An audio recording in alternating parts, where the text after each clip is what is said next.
Создатели популярного мессенджера WhatsApp во вторник призвали пользователей как можно скорее обновить программу. В ней нашли уязвимость, с помощью которой на мобильные телефоны можно было загружать вредоносное ПО.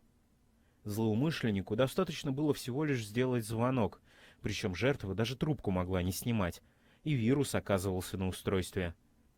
Разработала программу израильская компания NSO Group.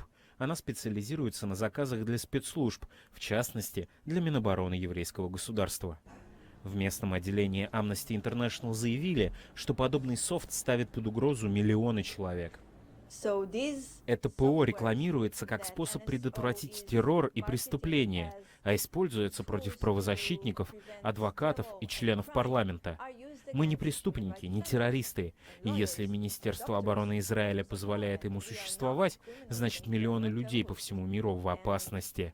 В Фейсбуке, компании Марка Цукерберга принадлежит мессенджер, уверяют, что проблемы с безопасностью затронули лишь считанное количество пользователей.